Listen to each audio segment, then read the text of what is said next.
ఈ సినిమాల్లో పాటలు రాయడానికి ఎవరైనా ఇన్స్పిరేషన్ ఉన్నారా? అంటే లైక్ ఒక గాడ్ ఫాదర్ లాగా.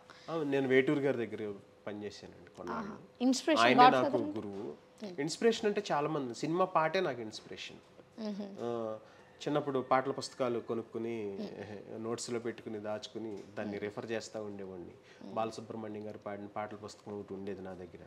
అలా అలా ఇన్స్పిరేషన్. ఇంకా రియల్ ఇన్స్పిరేషన్ అంటే అన్నమయ్య సినిమా చూసి అన్నమయ్య గారు వెంకటేశ్వర స్వామి మీద పాట రాస్తున్నారు, మనం ఎందుకు రాయకూడదు అన్న ఫీలింగ్తో నేను ఒక 2-3 పాటలు రాసుకున్నాను ఆ టైంలోనే. అలా స్లోగా ఇంటర్మీడియట్కి వచ్చిన తర్వాత సినిమాలు ఎక్కువ చూడటం, ఇంజనీరింగ్కి వచ్చిన తర్వాత మనం ఎలాగైనా సినిమా ఇండస్ట్రీలోకి వెళ్ళాలనుకోవటం, బీటెక్ అవగానే ఇక్కడికి వచ్చి నేను ప్రయత్నాలు చేయటం. ఒక సినిమా వచ్చింది, తర్వాత అవకాశాలు రాలేదు, కొంచెం మనం సర్వైవ్ అవ్వాలి కదా అని చెప్పి చదువుకున్నాం కదా అని జాబ్కి వెళ్ళటం. తర్వాత జాబ్ చేస్తూనే ట్రై చేసి ఉయ్యాల జంపాలలో రాసి అది హిట్ అయిన తర్వాత జాబ్ మానేసి ఉయ్యాల జంపాల నుంచి ఇప్పుడు హరిహర వీరమల్లు వరకు కంటిన్యూగా. పవన్ కళ్యాణ్ గారితో ముందుగా కలిసేటప్పుడు కానీ లేకపోతే దూరం నుంచి చూసినప్పుడైనా ఇప్పుడు ఒక ఫ్యాన్గా నాకైతే ఎగ్జైటింగ్గా ఉత్సాహంగా ఇలా ఉంటుంది. మీకు ఎలా ఉంది? అంటే అదే నేను షూటింగ్కి వెళ్ళిన రోజు ఆయన చూసి చాలా అసలు భలే మెస్మరైజ్ అయిపోయి అక్కడే చాలాసేపు ఉన్న షూటింగ్ చూసా. తర్వాత డైరెక్టర్ గారిని అడిగా, సార్ ఒకసారి ఆయన పర్సనల్గా కలవాలి అని. టైం వస్తుంది నేను చెప్తాను అన్నారు. అయితే ఈ పాట విని ఆయనే కీరవాణి గారిని కలవాలి నేనని చెప్పి పవన్ కళ్యాణ్ గారు వచ్చారు మొన్న హైదరాబాద్కి. వస్తే అప్పుడు ఈ పాట రాసిన రైటర్ని కూడా పిలవండి అంటే నేను వెళ్ళా. అప్పుడు హ్యాపీగా ఒక గంట సేపు ఆయనతో మాట్లాడాను. అప్పుడు ఆయన వెళ్ళిపోయి డైరెక్టర్ అన్నారు, అయిపోయిందా నీ కోరిక తీరిందా అని. చాలా థ్యాంక్స్ సార్, అసలు సూపర్. ఆ రోజు ఈ రోజు అనుకున్నారా? ఇంకా నార్మల్గా పవన్ కళ్యాణ్ గారు సెట్లో ఎలా ఉంటారు అంటే అందరితో, మా అందరికీ ఓన్లీ ఏదైతే స్క్రీన్ మీద కనిపిస్తారో అదే తెలుసు, స్క్రీన్ అవుట్ ఆఫ్ ఎలా ఉంటుంది? లేదండి, అందరితో బాగుంటారు. ఆయన కూడా క్రియేటివ్ పర్సన్ కదా, సెట్లో చాలా డెడికేటెడ్గా వర్క్ చేస్తారు ఆయన. ఇప్పుడు కెమెరా కానీ అవన్నీ చక్కగా మొత్తం షార్ట్ ఏంటి అనేది ఎక్స్ప్లెయిన్ డైరెక్టర్గా చేసినప్పుడు అది ఇలా చేద్దామా ఇలా చేద్దామా అని ఆ డిస్కషన్ అంతా ఉంటుంది. చాలా ఇన్వాల్వ్ అయి చేస్తారు ఆయన. ఏది ఆయన ఒకటి టేకప్ చేశారంటే దాన్ని అంత ఆషామాషిగా వదలరు కదా, అదే డెడికేషన్తో చేస్తారు ఆయన. నేను అది చూసి నేను ఆశ్చర్యపోయా, అసలు ఈయన అక్కడ అలా చేస్తున్నారు పాలిటిక్స్లో, ఇక్కడ వచ్చి ఇంత కష్టపడుతున్నారు, అసలు ఏంటి ఈ మనిషి అనుకున్నాను నేను. తర్వాత ఆయన్ని మళ్ళీ ఆయన పర్సనల్గా అప్పుడు కలిసిన రోజు ఆయన చక్కగా జోక్గా జోవియల్గా చక్కగా మాట్లాడటం, చాలా మంచి మంచి పుస్తకాల గురించి, సాహిత్యం గురించి, కథల గురించి చెప్పారు. పవన్ కళ్యాణ్ గారి పుస్తకాలు ఎక్కువగా చదువుతారు. అవును, అదే చెప్పారు, నేను పుస్తకాలు ఎక్కువ చదువుతానండి అని. అంటే చాలా హ్యాపీ ఆ రోజు ఆ మూమెంట్స్ అన్ని. మీరు ఇంతకుముందు రాసిన ఒక పాటకి అవార్డు వచ్చింది అన్నారు, అర్జున్ రెడ్డి. ఈ పాటకి ఏదైనా అవార్డ్స్ ఎక్స్పెక్ట్ చేస్తున్నారా?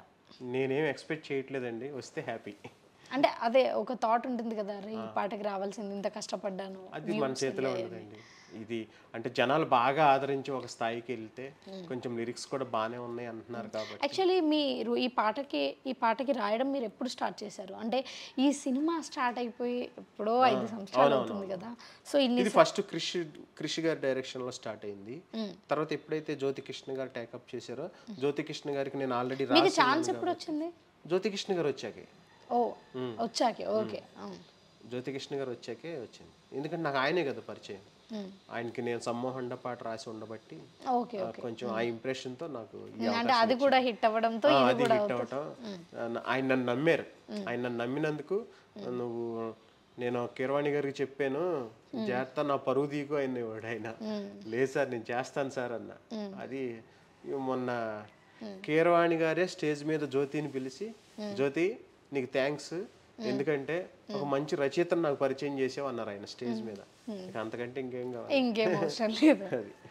సో అదే నేనేం అడుగుతున్నానంటే, మూవీ స్టార్ట్ అయిపోయి షూటింగ్ ఇదంతా అయిపోయి 5 years అయిపోతుంది కదా, మీకు ఈ ఛాన్స్ ఎప్పుడు వచ్చింది ఈ 5 yearsలో? మొన్నే నాకు లాస్ట్ ఇయరేనా? లాస్ట్ ఇయర్ నుంచి కూడా చాలా టైమ్స్ వాయిదాలు పడ్డాయి కదా, వాయిదాలు పడ్డప్పుడు మీ ఫీలింగ్ ఏంటి? అరే ఎప్పుడు నా సాంగ్ ప్రజల్లోకి వెళ్తుంది, ఎప్పుడు వ్యూస్ వస్తాయి, ఇలా ఏమన్నా ఉండిందా? లేదు, మేము చాలా కాన్ఫిడెంట్గా ఉన్నాం. ఎప్పుడు వచ్చినా సరే ఈ పాట కొడుతుంది, సినిమా కూడా కొడుతుంది. అవును, కరెక్ట్. మీకు ఎప్పుడైనా అనిపించింది అంటున్నాను, అరే ఇంకెప్పుడు? నాకు ఎప్పుడైతే వాళ్ళు ఆ విజువల్స్ చూపించారో నేను అప్పుడే నమ్మాను సినిమాని. చాలా బాగా చేశారు, చాలా గ్రాండియర్గా చేశారు అని. ఎందుకంటే ఏం రత్నం గారు ఎలాంటి ప్రొడ్యూసర్ అయినా, భారతీయుడు, నరసింహ, ఖుషి, జీన్స్, ఒకే ఒక్కడు, అసలు ఎన్నో పెద్ద పెద్ద హిట్ సినిమాలు తీసిన ప్రొడ్యూసర్ ఆయన అదే లెవెల్లో అదే భారీగా ఖర్చు పెట్టి చాలా గ్రాండియర్ స్కేల్లో ప్రొడ్యూస్ చేశారు ఆయన. పెద్ద హీరో, ఇప్పుడు అలాగే పెద్ద మ్యూజిక్ డైరెక్టర్, వీళ్ళందరి కాంబినేషన్లో వస్తున్న సినిమా ఎందుకు ఆగిపోద్దండి? ఆగదు.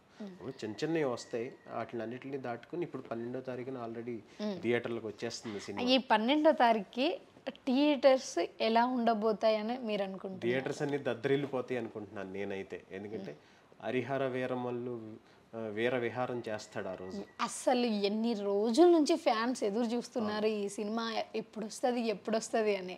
ఇంకా పండగనేమో ఆ రోజు. ఆ రోజు కాదు, ఆ రోజు నుంచి ఒక నెల రోజుల దాకా ఇంకా అది పరమేశ్వరుడి తాండవం కాదు, పవనేశ్వరుడి తాండవం చూస్తారు ఆ రోజు థియేటర్లో. ఇంకా ఈ సినిమాలో షూటింగ్ చేసేటప్పుడు జనరల్ గా మీరు షూటింగ్ టైం నేను ఒక్క రోజుకే వెళ్ళానండి. అది కూడా పవన్ కళ్యాణ్ గారు ఉన్నారు.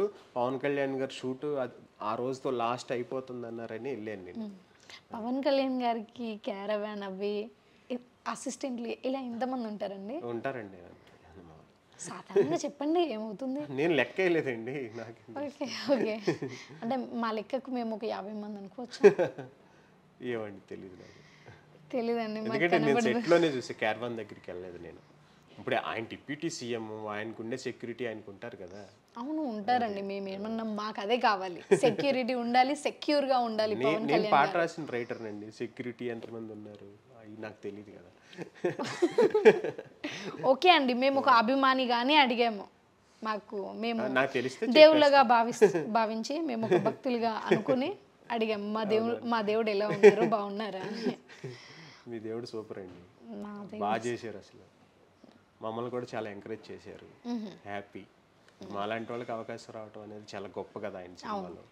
అంటే పవన్ మళ్ళీ నేను రాసిన పాటను ఆయన 50 సార్లు వినడం, విని బాగుందని చెప్పడం, అది ఇంకా సూపర్ కదా. పవన్ కళ్యాణ్ కోసం మీరు రాస్తేనే మేము 50 సార్లు విన్నాము. అతని గురించి అతని వినడా ఇలాంటి వర్డ్స్తో రాసినప్పుడు ఎందుకు వింటారు? యాక్చువల్గా ఒకప్పుడు సమ్మోహనుడు అనే సాంగ్ టాప్. అసలు కొన్ని రోజుల దాకా కూడా అదే రీల్స్ అదే షేర్ చేసుకుంటున్నారు. ఆ లిరిక్ రైటర్ మీరు మా ముందట ఉన్నారు కాబట్టి ఒకసారి ఆ పాట కూడా పాడేసేయండి. సమ్మోహనుడా పెదవిస్తా నీకే కొంచెం కొరుక్కోవా, అలా వస్తుంది. అది కొరుక్కోవానా? కోరుకోవా అని మేము అనుకున్నాము. ఓకే అండి. చూసేయి చూసేయి చూసేయి చూసే అన్నది హుక్ లైన్. ఓకే ఓకే పాడండి, పాడేటప్పుడు. ఓకే అండి, థ్యాంక్ యూ అండి. థ్యాంక్ యూ రాంబాబు గారు.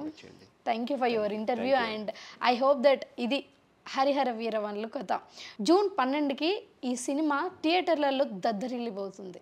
Thank you.